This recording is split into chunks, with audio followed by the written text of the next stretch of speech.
Good morning, everyone, kids, hi. Okay, so if you were going to the zoo, what animal would you be the most excited to see? Yeah. A giraffe. Giraffe? Because they're so tall? Yeah, it's pretty interesting, right? Long necks. What about you, Jade? Black Panther. Ooh, a Black Panther, okay. Yeah. Cool animals at the zoo, right? And in the jungle, in the wild, all over the world, there's cool animals. What animal do you think would be the most excited to see you? Have you ever thought about that? A gorilla, maybe? You're on the right track, I think, because I'm thinking the monkeys would be the most excited to see people at the zoo. And part of the reason is because they're a lot like us. They've got faces that kind of look like ours, hands that work similar to ours, feet, right? They do a lot of things like we do. What, buddy? Yeah. So, this week, me and Jade were thinking about the Bible verse, Ephesians 5:1. And it says, "Therefore, be imitators of God as dear children."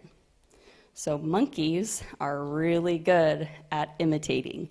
They'll see you through the glass and they want to scratch your head like you're scratching your head and hold a baby like you hold a baby. They want to imitate. And kids are really good at doing that. You're really good at pretending to do things like mom and dad and the people that you meet, right? I noticed that you guys are really good at that. So it's something that the Bible tells us to do, to imitate God. So in a way, he wants us to be copycats. He wants us to play monkey see, monkey do with the things that God does and the way that he is. So when God is loving and caring and patient, he wants us to be the same way. When God is forgiving, he wants us to be the same way. I also think God is kind of funny. I mean, he even made a donkey talk. That was kind of interesting story.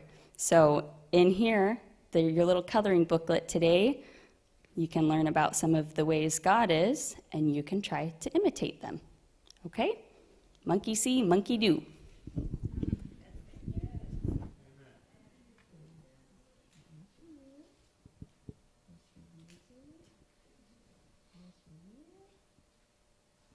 I grabbed the perfect amount. 5.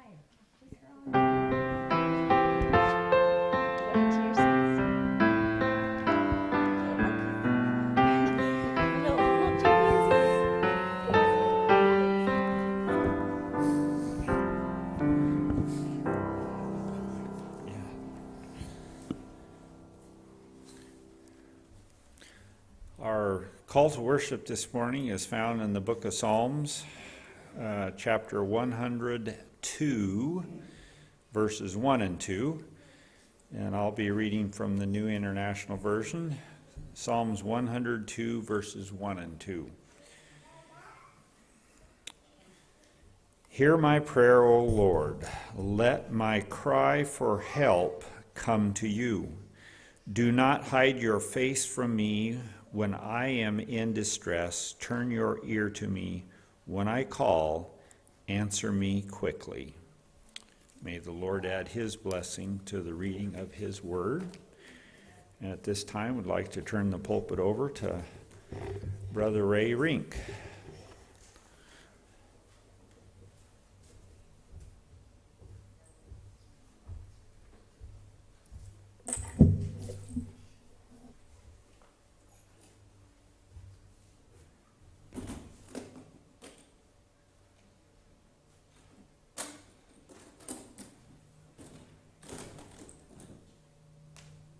Good morning.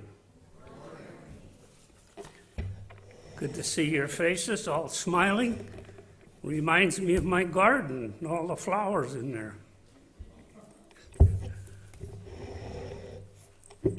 I was watering a lot with the warm weather we had, but now I don't have to. My oldest daughter, Julie, she's went back to Ohio So I'm watering her plants, but I don't have to go up there either anymore. So it's a blessing. I'm going to talk to you this morning. I've never done this before, and that is to give a testimony of my life. I've had some interesting experiences in my time, and with a lot of prayer and a lot of answered prayer. And that's what I would like to share with you this morning. I don't know if I'm going to get all done. I've got a half hour. And I told Brian I got 56 notes.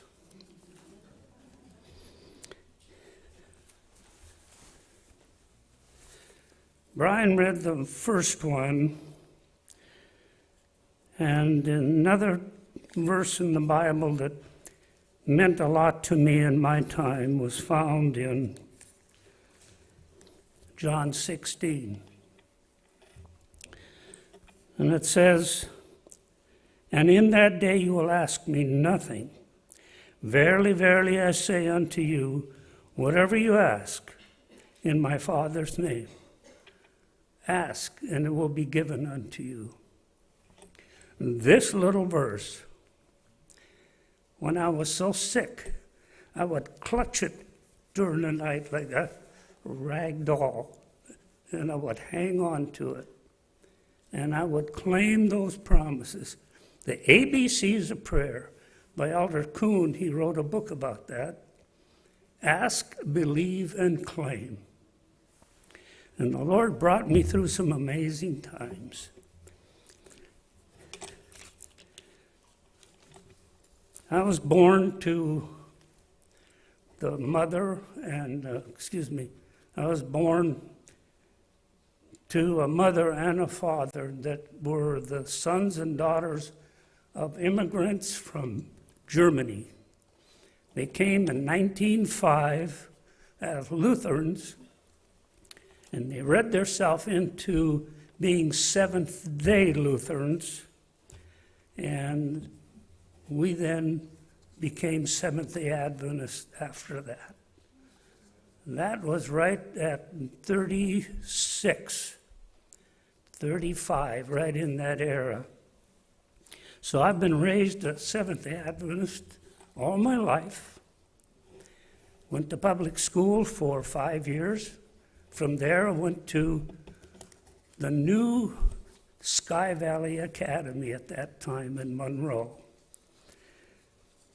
There I went to Auburn Academy.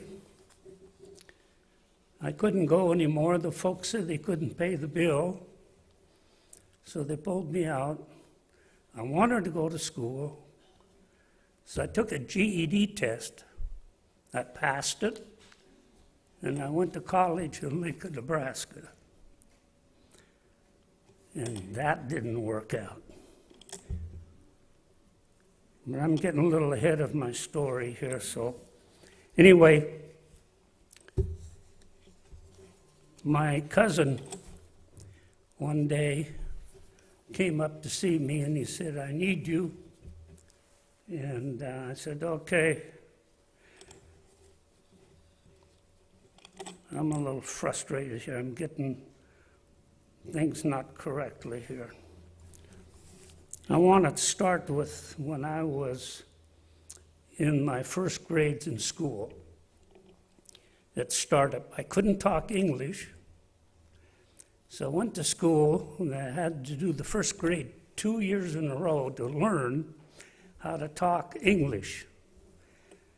One day I'm coming home from school and two girls wanted me to come up to them. They wanted to talk to me. Well, I went up to them, and they brought some stones out, and they threw them right in my face.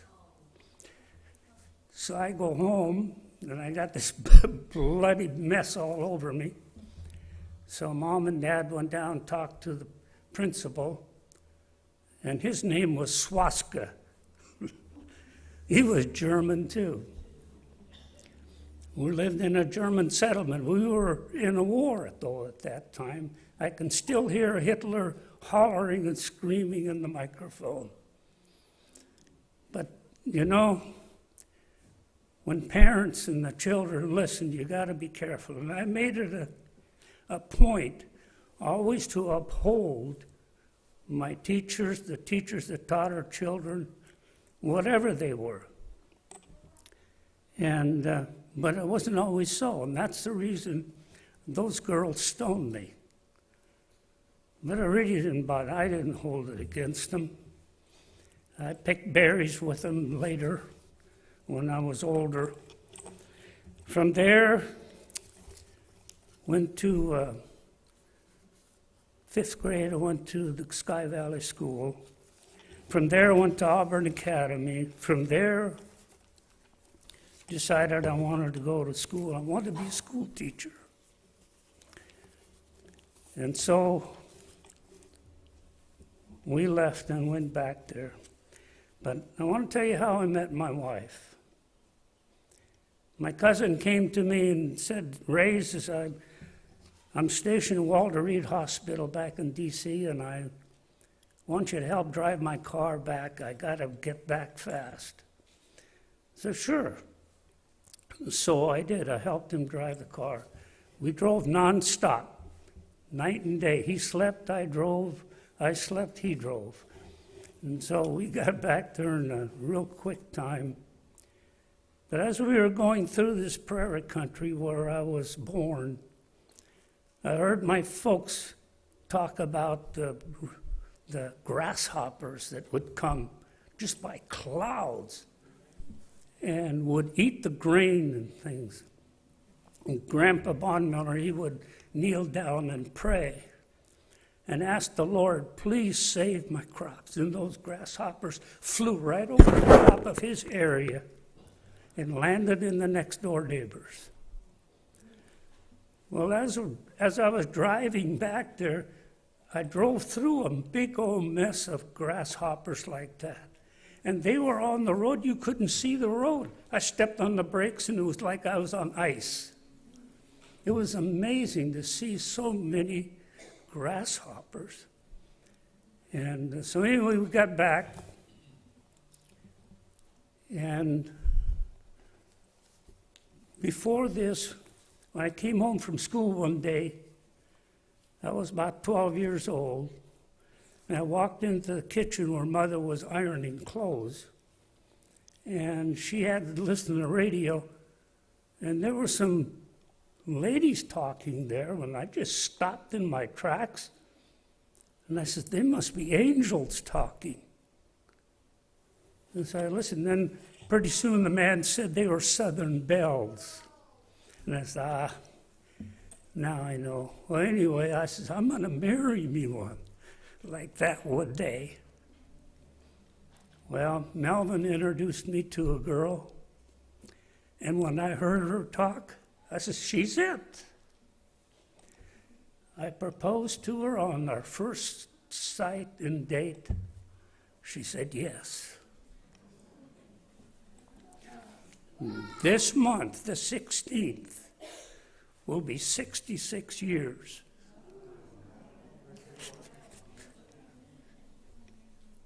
I went to see her folks after that, and he bought our license. So he must have been happy. He, I don't know whether he was wanting a son, another one. He had 3 already, no 4. And he offered me, set me up in a dairy. I don't want to be a dairyman. I've done enough of that when I was a kid, and I wasn't interested in that. So anyway, I went on from there, and we married, came back home, got a job, and I started selling for what they call the Washington Farmer. And a lot of these little yellow signs you see around this property protected by the Washington Farmer. I put a lot of those signs out there. And that was a start in my sales work. So then that's the time that I ended up quitting and went back to Lincoln, Nebraska, went to school. And one day, Phyllis wasn't feeling good. She went to the doctor, and she had supposedly a baby, but it wasn't a baby because it wasn't a heartbeat. And it ended up being a hydrophobe mole where they literally had to peel it out of her womb. The same time, Julie, our oldest daughter, was sick with the tonsillitis, and they had to take the tonsils out. And she was bleeding and had a hard time getting it stopped. I'm working 2 jobs, the furniture factory and King's Fine Foods, and going to college. One day I'm flipping hamburgers, and all of a sudden it felt like a big old tarantula is crawling up my chest right here. And I said, Lord, what's the matter? So I go to the doctor, and the doctor says, you better quit. And everything's out for what I wanted to do. So I quit. We went back east. Her uncle said, why don't you manage my store and sell it for me? He had a little store and a gas station. And I did. And it was such a neat thing. I just loved people. They would come in there with their horse-drawn wagons and buy groceries. But I told them on Friday nights I would not be open, nor on Saturday. Well, will you meet us on Saturday night? Could we come down and get groceries after your Sabbath? Why, sure. So I would meet him. Years afterwards, the people remembered that. And they came and they'd ask, where's that brother-in-law of yours? So they told him we was living out here. But beautiful things. Anyway, from there, we came home, and I started to work for a company called Bankers Life and Casualty Company, one that, if you remember, old enough to remember, Paul Harvey talked a lot about that and advertised for them. I went to work for them, and I'm working up in Linden with the Dutch people, the dairy farmers up there, and they kept asking me, well, we like what you have, but we'd like to have you get it okayed in the dairy, Carnation Dairy Company, and have it taken out of our milk check. And I'd go to see the guy, his name was Fort, and he was like a fort. You couldn't talk past him because he said that everything has to be proved out of California, where the head office is. And there are 8 men before you. So I would work and write up the policies for the folks, what they wanted, and pray. And then decided, well, talk to the boss, and he said, well, let's get a hot shot out of Chicago. So we got a guy out of there, and he went to see Mr. Fort, and nothing. And I thought, well, maybe I'll try a different slant of, there's a lady here at the office that helped train me originally. I'll ask her to go up with me. Maybe she can kind of persuade. Nope, nothing. So I'm singing my prayers, and I'm asking the Lord, please help me get this contract. Then I come home one day on the way home, and it dawned on me, Ray, you are a dummy. You've asked the hot shot, you've asked the lady, but you've not asked me. And I said, Lord, I'm sorry. I said, tell you what, Lord, you know I give you 10% tithe and an offering. If you help me get this, I'll give you an extra 10% on everything that I make off the company initially. So next Monday morning, I get a phone call. I'm still in bed. It's like 7 o'clock. And it's Mr. Fort. He said, the company accepted your contract. and we'll do your insurance for all the people, all the Carnation Dairymans up there. Well, I showered, got out of bed, and I jumped in my car and went up to the office. Yo, call the home office. That's fine. We'll do it. However, what you give us was a group insurance. Now, we'll give the same contract to the people, but you have to do it under the association umbrella, which meant now every application that I would write, I had to charge $6 app fee, which usually ended up no more than 2 or 3. That paid the 10% that I told the Lord I would give him extra, plus. So I didn't have to pay anything. And what did the Lord do for me? Put me clear up on top with the company, put the office, Everett office, way up on top. Then he gave me an award. I'll show it to you here.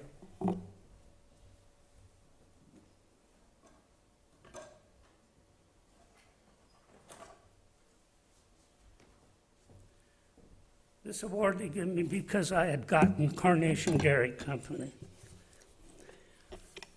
It's called the Sharp Guy Award. It's a Bowie knife, and it says, Sharp Guy Award, Bankers Life and Casualty, Northwest Region, Ray Renk. I'm not the sharp guy. Jesus was. Jesus was. I've often wanted to rewrite this, but how do you do it, you know? From there, after I got that all taken care of, they said, we want to make you a manager. They watched my style, my way. My boss went out one day with me and watched me sell a policy, and he says, Ray, you're a soft soap salesman, which meant that I was not high-pressured. I always tried to treat people like I wanted to be treated. So what they did, they didn't really know, because of being a Seventh-day Adventist, I didn't work on Friday night nor on Sabbath, whether I could handle management, because a lot of the work was on Sabbath, especially contest months, etc. So they sent me to Wenatchee, and they set up a little office over there. I hired a couple of people, 3 to be exact, and there was one already there, and myself. We outwrote the Everett office over here. The Lord really blessed me, because, and I really believe it was because of the lifestyle that we live as Adventist Christians. From there, they took me and put me to Renton. And that office was on the bottom. I hired a secretary, didn't have one, and then I hired some people. There's one fellow come in who's from North Carolina. I'll never forget that little guy. Name was Jimmy. Is y'all hire me? I'll be a good agent. I've tried New York Life. They wouldn't hire me. But if y'all hire me, I'll work hard. So we went out, made a few calls, and I turned him loose. And he got into the mowing unions on wage and protection insurance. If you got sick or hurt and you couldn't get an income because you didn't work, then the insurance paid for the time he was off. He wrote so many policies that it put not only my office up on top, but it put the companies for the Northwest region up on top. It was the highest one in the whole Bankers Life and Casualty Company. And there was several states involved. I mean, it's all the way from Chicago out to here, down south, Texas. So then I was in the office one day with Frank, my boss. He says, Ray, he said, what makes you successful?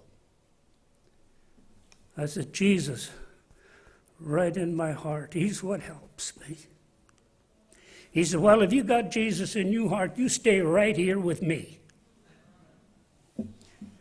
And he took me from there and put me in the Everett office, which was the biggest office of 5 that he had jurisdiction over. But it was another problem office. Seemed like they put me in the problem areas to solve the problems. So I came here to Everett, and one of the representatives from the Renton office came with me. And then when I got here, the jealousy started. I really started having some troubles. We had to go to a meeting back in Chicago, and a representative from Alaska, which was in our territory, he was sitting next to me, and he started crying like a little baby. I want that Everett office. I wanted that. Because my home is in Wenatchee, I could go back and forth. I don't like it up and on and on. So he had ordered some booze. You know how you can order these small drinks. And the stewardess, she hands it across me and over to him. When she got right across me, we had an air pump, and she dropped all those wet booze in my lap. I looked up at her and I said, you know, been a long time since I've had wet pants. And the people around her started laughing, but you know, she couldn't help it. And so the co-pilot, he came out and apologized, and I said, hey, no problem. So we got back there, and Frank said, when the meeting comes to Friday, you sit back here in the back row with me. And he says, and when you have to go for your Sabbath, you scoot out when he isn't looking and grab your suitcase that's packed and head home. And I did. That's how he took care of me. And so many times he helped me. And then I started getting sick with asthma. I was 30 years old. And at 30, when I started getting that, I was up at the reformatory one Sabbath afternoon. We were working up there. I came home. I was breathing was so tough. I went to my machine in the bedroom and I hooked it up, put the stuff in there, and I just fell down. I just couldn't work. The wife, she was there, Phyllis. She called for the ambulance. They took me to the hospital. And the doctor's shaking their head. He's not going to make it. And I cried out, Jesus. And then I passed out.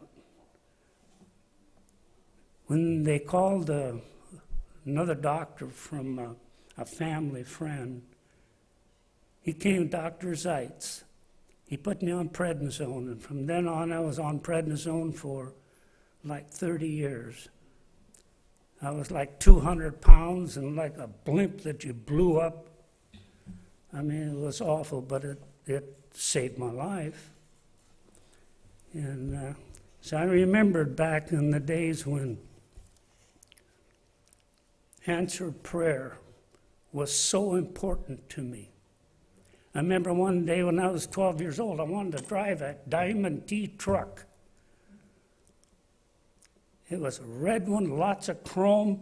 I get in, I start it up, and I can't turn the wheel. The wheel is so stiff and hard, I didn't have the muscles to turn it. And I ran over the bank by the garden. And you think I could back that truck up? Could not do it. And I remembered Mama and her prayers. I went to the woodshed. I said, Lord, I'm sorry. I'm sorry I did this. Help me back that truck up and put it in place again. And I won't do it again. Got in, started it up, and backed it up just like it was nothing. I knew the angel pushed it. Years later, I'm working out in the boondocks in eastern Washington. I pull alongside the road and I eat my lunch. The same thing happens with my little Studebaker. I can't back the thing out. I had gotten it over into the ditch, and it kind of tilted the car, and one wheel spun, and there's nobody around. The people I wanted to see, their drive mile, it said, was the driveway was 5 miles long. Now, how often does a car come by when those kind of situations? So I remembered the Diamond T truck experience. I said, Lord, remember you helped me then. Would you help me now? And I'm in the car before this, and I'm jerking like this, backing up, and they just don't budge. Now I said my prayer, I told the Lord, remember the Diamond T, help me again. Started it up, put it in reverse, backed up, just like it was nothing. And these little things start making a big impression on my life that took me through the hard times with the asthma. Doctor saying we can't do nothing anymore. You're just going to have to live with it. Now, prednisone, you're going to bend over one day and your back is going to break right in two. We don't know what to do. So I'm counting on Jesus. And I told him, one day I walk in the doctor's office. He and I were elders in Wenatchee. I says, Dr. Ron, I've come to the place that if you want me to die, that's okay. Just so long as I'm in your grace and your arms, that's all I want. If you want me to live, that's okay too. It's what you want, Lord. And I got better. They told me to go to Arizona in the wintertime, and I did. And that helped. So between the Lord and Arizona, I started getting better and better and better. And for the last 25 years, I moved from Wenatchee here, figuring I was going to die, and I wanted my wife close to Kathy and close to Julie. But I didn't die. God preserved me and gave me a better life. I've had better life these last 24 years than I had the 30 years prior. Jesus does here. He says that I would that you prosper and be in good health. And how many times I have claimed those promises. And he came through. Suffering, yes, I had to. But he says, as I have suffered, you also will have to suffer. Ellen White amplifies on that and says that when we suffer, that we should glorify the Lord in our suffering. Sometimes that's hard to do, but when you think about what Jesus did for us, it is nothing. We won't remember one little iota once in heaven of what happened here. Anyway, going back, when the girls were going to school and I was with the asthma, I was thankful that I had that job because I had to resign 3 times from Banker's Life before he really accepted my resignation. He didn't want me to go because he could trust me that I wouldn't misuse company money on bed warmers and booze and stuff like that. And that's why I replaced the manager that I was at Everett. And so these things make your light so shine before men that they will see Jesus. Makes a big, big difference. Anyway, when I ready to move here, one day I'm cutting the lawn, and I said, Lord, I want to take Phyllis over there. If I die, I want her by the children. So help me sell this place, and help me to sell it quickly. And I'll give $1,000 to, I forget what, one of our denominational folks that I gave it to for missionary work. And within the next week, the place was sold. An attorney from Leavenworth, he walked on the property, we'll buy it. So we moved. And things like this happen so much in my time where God has answered so many prayers over and over. My mother, when I came home after seeing Phyllis, I had a short interim with the U.S. Army. And went in to see, and yes, you're up for draft. I said, okay. And so went in. Mother, Dad took me to Everett, see me off. And she says to me, I prayed, and you will be home. I left and went to Fort Lewis, and I went in as a medic, and they put me in the infantry. And they assigned me a rifle. And when it came to the inspection, they said, Renk, your rifle's dirty. It's not my rifle, sir. Why? I'm a medic. I'm not in this infantry. So we had to do work outside, march and stuff. They had their rifles. I had a broom handle. And I'm walking around with a broom handle while they had the rifles. That's okay. Down to San Antonio. Went out on calisthenics one day and never could bend down to touch my toes. Kathy, she can stand and wipe the floor up with her hand, and I can't do that, never could. So we're laying on our backs doing bicycle exercises. Sergeant comes by and grabs my boot and he yanks it up and he says, get those legs up in the air, soldier. Oh, boy, did I start hurting. I would be groaning in my sleep, and this fellows in the barracks with me at night said, Renk, go to the clinic. We don't want to hear you moaning all night. So I go to the clinic. They wouldn't even let me go back and take care of my bed. They hauled me right to the hospital. 3 weeks I laid on oak slats with a mat about 1 inch thick for 3 weeks. Took a while getting used to it, but finally I did. Got better. Went in to see two majors, doctors that were majors.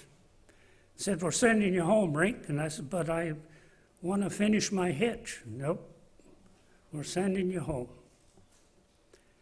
And I can hear my mom saying, I prayed, you will be home. But do I have to have this pain to be home? You know. But I got better, and it never bothered me too much. There were a couple of episodes later on that didn't bother me too much. But anyway, those were the things that start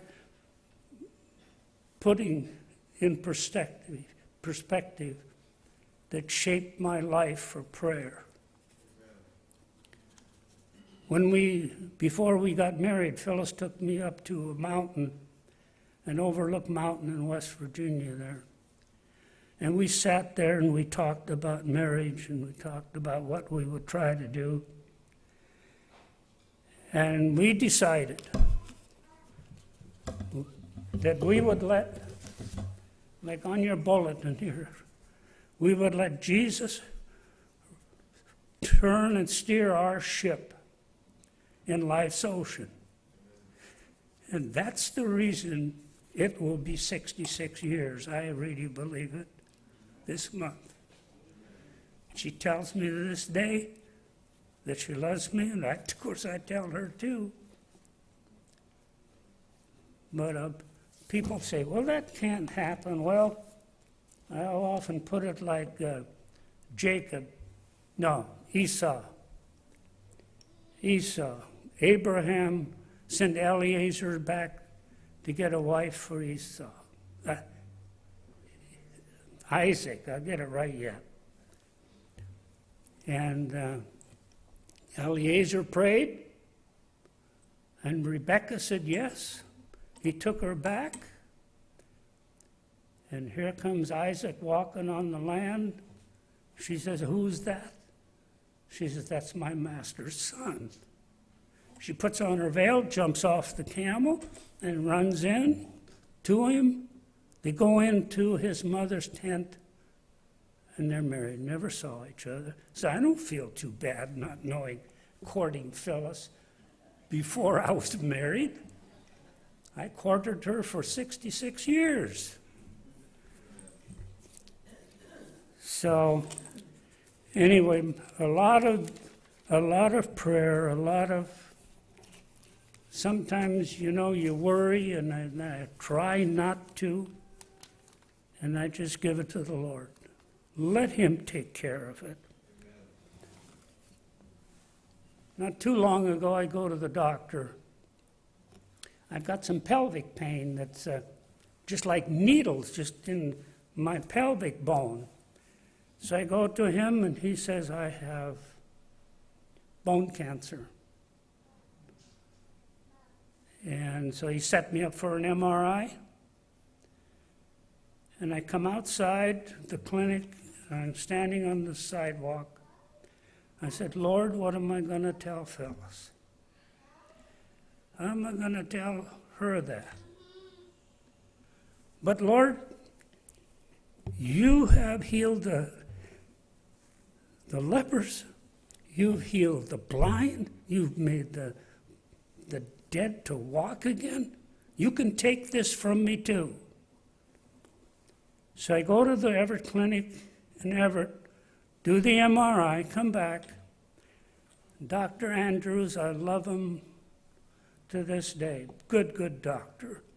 He counseled me and he consoled me that we both believe that we're going to be in heaven one day. And I gave him some magazines. I gave him The Desire of Ages and The Great Controversy. Is you giving these to me? Yes, I love you. So I get the results back, and he looks at them.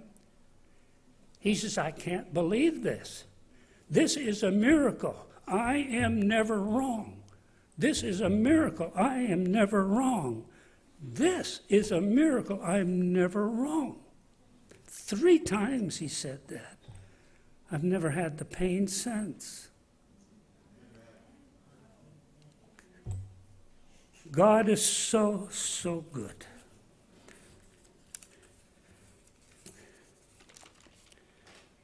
I tried to instill that into our girls. When Kathy and Julie were going to Auburn, we sent our girls all the way from first grade all the way to college through our schools. And they would call home, Daddy, I'm going to have a test and I'm afraid, Kathy would say. And I said, trust in the Lord. Do your best. He'll do the rest. Your extremity becomes His opportunity. Pray.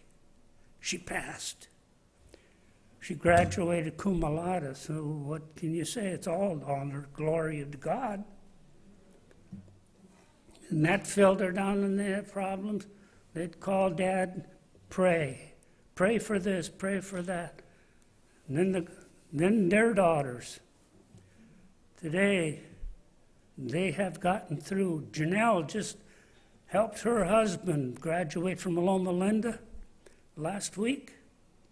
And I got a big kick out of Kathy sent me a picture. Here's Janelle. She said, I married a dentist and he's going to be one because it started weighing down on him. And he's got the diploma, but there's a picture in there where Janelle's just beaming bright and she's got the diploma. And so prayer will help us. And there's a Jehovah's Witness pastor worked with me in the insurance business. And he's, no, God does not work that way with people. God doesn't care about you and I that way. And I said, oh, yes, he does. Yeah, I always believed that they were going to have 5 acres that they're going to have to make into a Garden of Eden. I said, not my Jesus. My Jesus says, I'm going to stand on top of the wall, and he's going to create it right in front of my eyes. And it will stand by the word of his mouth. Ah, no. What do they do with this book? They only read parts of it. So anyway, my Christian experience in prayer that Mom taught me so long ago. God has been so faithful. And I pray that somehow, some way, some of these stories will help you. But I know you've had the same kind of experiences as I have. I was in management, and the guys were jealous, and they didn't want me there. So they told me that Ray, he wrote my boss's boss in Chicago, he says, Ray, he won't come in and work on Saturday, but he wants us to come in and train on Sundays. Oh, did that? That was a big bumblebee. So he hopped on the plane, come out, and demanded that Tom and I would be there with Frank. But Tom didn't show up. And Frank looked at Bradbury and he says, see, I told you so. And time again, we're tested on our faith. I worked at Lowe's just for a little bit in my retirement years since we moved over here. And I told him, I'm a Seventh-day Adventist. I believe just like the Jews did, that don't work on Friday night and Sabbath. Oh, no problem. And I go to work, and then pretty soon they start scheduling me on Sabbath. And I would go and tell and remind her. One day I'm coming in, and she's on the phone, and she's supposedly talking to somebody else, but really about me. She says, you're going to have to work on Saturdays when we put you down, and I don't care what your beliefs are or what you are, you're going to have to work or get out of here. So I could have went and made a deal about it because religious persecution that way is not right. I didn't. I just left. I didn't have to work anyway. I just wanted something to do. And so these are the experiences that I've had. I was one of my nurses. She told me one day, she says, you know, I never asked her, but I just surmised that she was a single mama. But she had horses. She says, I find my religious experience really means a lot to me anymore. She says, I used to get up at 4:30 to go tend the stock and get the kids ready for school, and I had a half hour for my worship, but it wasn't long enough. So I get up at 4 o'clock now, and I have my devotions, so I have an hour with my Lord instead of just a half hour. And I thought, wow, that is dedication. When Janelle got married, we went over to Spokane to see it, and for some reason, I think it was anyway, is this supposed to be on? The red light on there. Anyway, I'm laying my hand on the steering wheel because I'm tired of holding on to it. It was quite windy. And for some reason, I get this big old knot here in my wrist. So I go to the doctor, and Everett, the hand doctor, and she's going to jab it with prednisone. She dropped the needle on the floor, and she picked it up, and then she proceeded to jab me 3 times. I went to the moon and back. The second time I went to Mars. And the 4th time, I didn't know if I was coming home. Oh, anyway, so I went 4 times to the clinic to different doctors, and they would not help me, give me pain pills. That's when the pain thing was so bad for drugs. And they wouldn't give me any, and they wouldn't help me whatsoever. Finally, Julie went with me on the last one, and the hand doctor would not see me. She had made an appointment for 6 months later, and the lady put her folded her arms. She said, well, my hands are tied. I can't do anything for you. She wouldn't even come up and look. So I said, I guess the interview is over, and we got up and left. I decided to go to the VA in Mount Vernon. She called the doctor and still didn't do any good. So she says, well, I'm sending him to the hospital. They did lab work. I had staph infection. And I could have lost my hand, and I could have died, they told me. They did it right the next morning, quick. I spent 8 days there in the hospital, and then I had to go to Arlington Hospital, Skagit, Arlington Hospital, and get 6 weeks of intravenous antibiotics. But anyway, when I left there, every one of the nurses that worked with me, 9 different ones, came and said goodbye.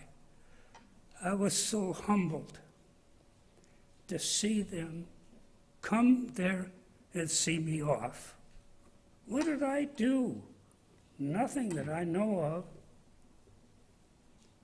But what a beautiful thing that was to see. They filed in and wanted to come around my bed, and they were standing outside in the hall. See you, Ray. God is so, so good.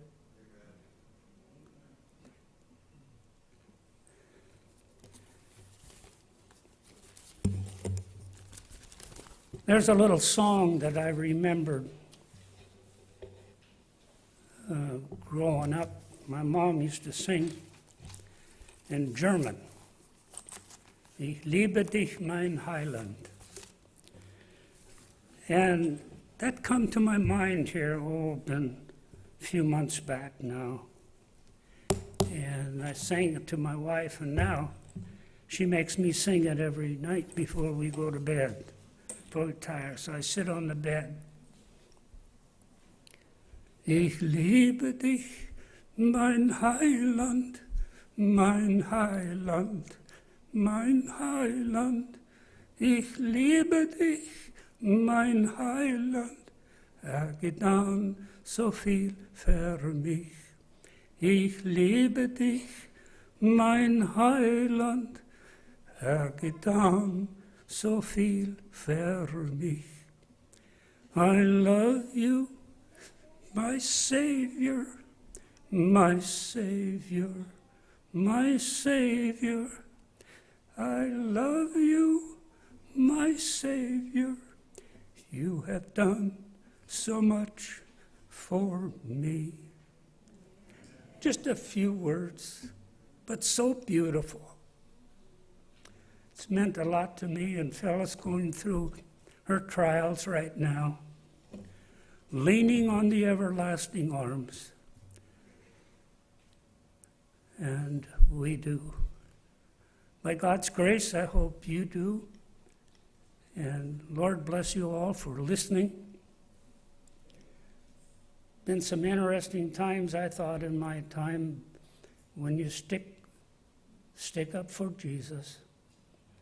There's good times. Had some rough ones sometimes, but he brings us through them, and we're better for it. Let's pray. Father in heaven, thank you for your blessings. Thank you so much for those words in your word, where we can call upon you and you will answer. And you will hear. You will not tarry. Bless us. We're coming into, like Brian said, some troublous times, and we're going to have the seed sown of prayer so that we know how to pray and to be with him and not be Laodiceans. Help us, Father, to come closer and to trust in you. In Jesus' name, be with everyone. Amen.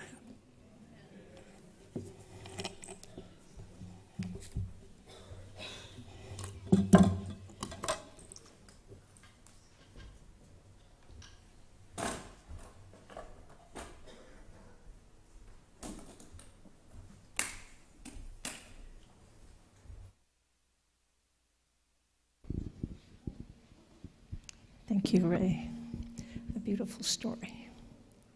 Please stand and join us in singing Glory to His Name.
Glory to his name.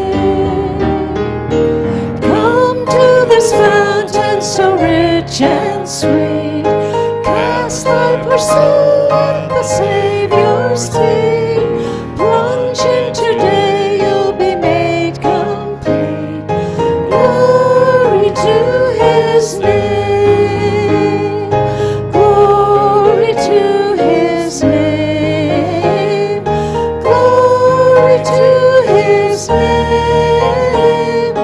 There to my heart was the blood applied. Glory to his name.